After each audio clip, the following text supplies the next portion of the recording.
Guys, me again.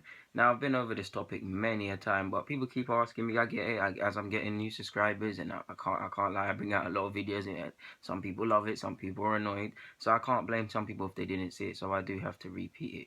And by nature, I hate repeating myself more than once.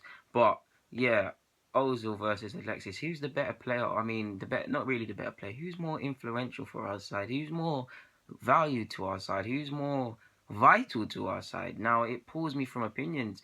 The last time I sat down and thought about this, a lot of my opinions are still the same, but I've seen it from some different viewpoints. Firstly, we'll say Alexis, the main man. I will say this, and I've said this from the moment he's come here. Yes, his output's great. He scores goals. He dazzles with the skills. 9 times out of 10, he shows up.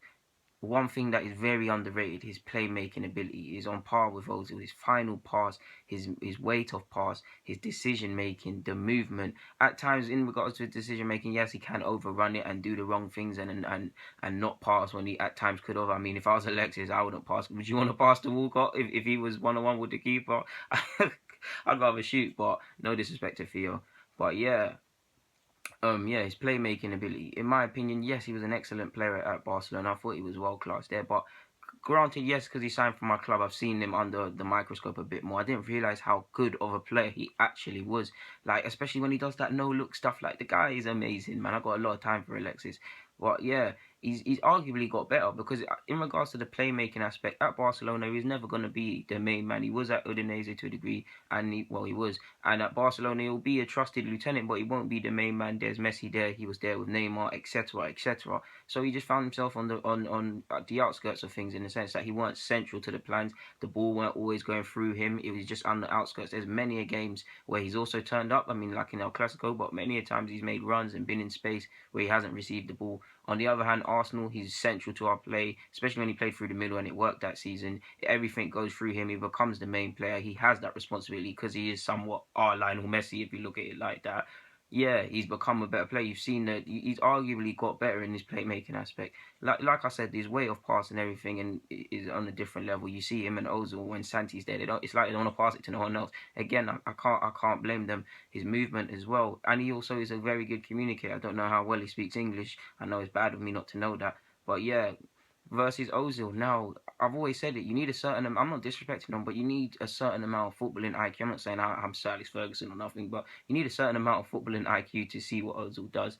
He makes space excellently, both for himself and for other people. By doing that, he's dragging other people out of position, and through doing that, he's allowing the likes of Alexis, Theo when he scored to take advantage of the space opened up for by the fullbacks or whatever. Especially when he pulls out to the flanks, he hovers around greatly. He's always there to create an angle. He's always there to receive a pass. He's a very good communicator. Yes, he's not the typical English shouting up and down as we come to like it, passionate, but he's a very good communicator. Set pieces, who do you see the one talking? Who do you see telling people to make runs? Who do you see where he's doing all of these things? He's a quick thinker and have a lot of time for him. It's very hard to critique Ozil at times because by this logic, last year I was very upset with him.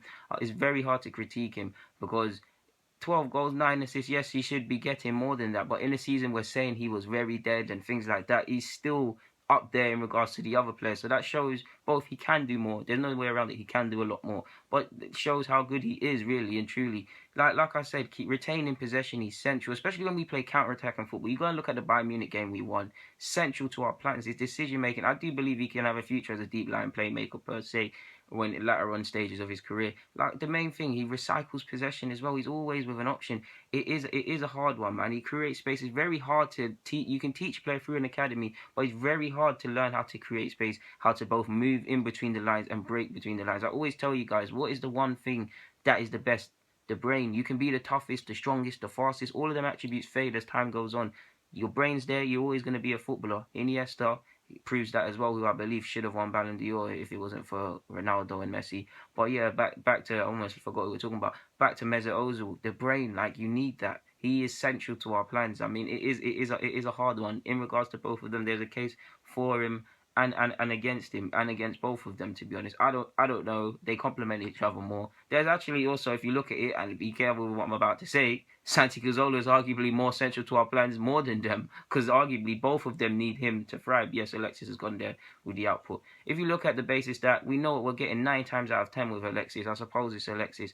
But if you look at it from the team aspect, and 9 times out of 10, when Ozil hasn't grabbed the headlines, he's actually shown up in terms of possession, running around, creating play for us. If you look at it from that, I suppose it's him. But I do look at it from a sense that, and this is the reason Alexis got into my, what was it, my best, if you haven't watched it, go and check it, my all-time Arsenal 11, one of them that I did. He got into it purely because Alexis, I see him in the side with the likes of, let's talk about the Invincibles era. Alexis would hit the ground running. For Ozil, as great as he is, you'd have to tailor the side to him. The closest you get to him, I'm not comparing him to Bergkamp because he's not levels, but he'd have to play that assist role. And even then, I don't see him doing that. You'd have to tailor the squad too much for Mesut Ozil, but Alexis Sanchez can hit the ground running in that side. So if you look at it from that, I suppose it's Alexis. If you look at it from the other side, it's Ozil. Me, I'm pretty torn. I see the reasons for and against it, guys. But Delu Daguna, I'm signing out. I hope I've given guys clarity. I'm out. Thank you for watching. Get in the comments.